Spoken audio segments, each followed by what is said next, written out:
Cuando muchas personas leen las escrituras, solo leen un capítulo o una historia sin entender dónde y cómo encaja la imagen completa.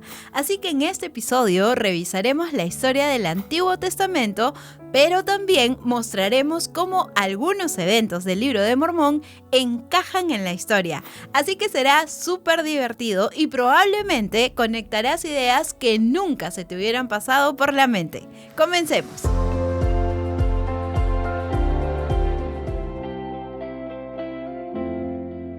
Desde el inicio tenemos a Adán y Eva. Eventualmente comienzan una familia y entre sus hijos están Caín, Abel y Set. Si sigues el linaje de Set por varias generaciones, llegarás a Noé y al arca de Noé y al gran diluvio. Su familia sobrevivió al diluvio y sus hijos Sem, Cam y Jafet trabajaron para restaurar la civilización. Después entran en un gran problema cuando sus descendientes intentan construir una torre para llegar al cielo.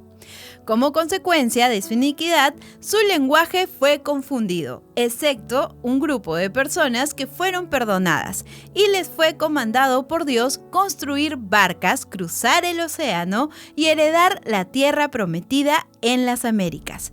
Este grupo fue conocido como los Jareditas, y puedes leer toda su historia en el Libro de Mormón. Por mientras, los descendientes de Sem, Cam y Jafet se comenzaron a expandir, y si avanzas varias generaciones en el árbol familiar de Sem, encontrarás a una persona llamada Abraham, quien tuvo un hijo llamado Isaac, quien tuvo un hijo llamado Jacob. Jacob tuvo 12 hijos, uno de ellos, José, fue vendido en Egipto por sus hermanos, donde llegó al poder y terminó salvando a su familia de la hambruna. Desafortunadamente, los descendientes de estos 12 hijos, conocidos como los israelitas, eventualmente fueron esclavizados por los egipcios, hasta que Moisés llegó y los liberó. Recuerda, bíblicamente todos ellos eran descendientes de Sem, el hijo de Noé. Probablemente has escuchado términos como semita o antisemita o lenguaje semita. Todos estos provienen del nombre Sem. Después de 40 años viviendo en el desierto, los israelitas tomaron la tierra prometida de los cananeos y establecieron un reino inicialmente regido por jueces como Débora y Sansón. Después fueron regidos por reyes como Saúl, David y Salomón. Después del reino de Salomón, en el año 930 a.C., el reino de Israel se dividió en dos. De manera abismal, 10 de las 12 tribus se quedaron en el reino del norte de Israel y las otras dos, Judá y Benjamín, vivieron en el reino del sur de Judá. El reino del norte prevaleció durante cerca de 200 años hasta que fue conquistado por los asirios en el año 721 a.C.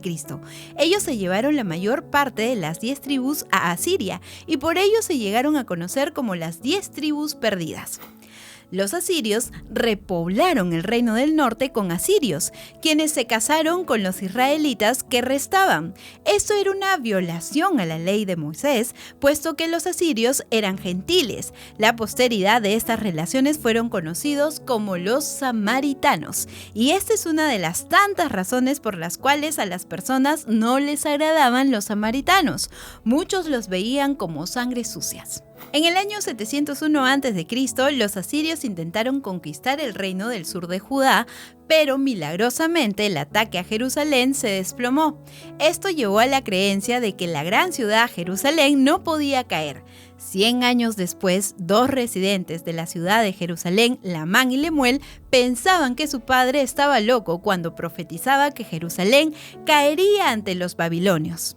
El nombre de este profeta era Leí. Alrededor del año 600 a.C., él, su familia y otros dejaron Jerusalén, construyeron un barco, cruzaron el océano y se establecieron en las Américas. Gran parte del Libro de Mormón consiste en la historia de esta familia y su posteridad. Y por supuesto, durante el reinado del rey Ezequías, en el año 587 a.C., Jerusalén fue conquistada por los babilonios.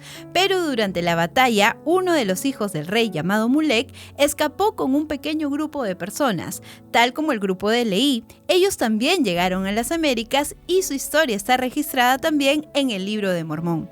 La gran mayoría de los que estaban en Jerusalén fueron llevados a Babilonia. Este suceso es conocido como el cautiverio de Babilonia. La diferencia entre el reino del norte y del sur es que a los cautivos del sur se les permitió regresar a Jerusalén después de que los babilonios fueron conquistados por los persas. Incluso algunos simplemente se quedaron en el exilio, como Esther, que se convirtió en la reina judía del rey persa. El Antiguo Testamento termina con los persas en comando. El Nuevo Testamento comienza radicalmente 450 años después con los romanos al mando. Pero durante este tiempo la Tierra Santa cambió de manos unas cuantas veces. En el año 330 a.C., los griegos liderados por Alejandro Magno tomaron la Tierra Santa durante su exitosa campaña por conquistar a los persas.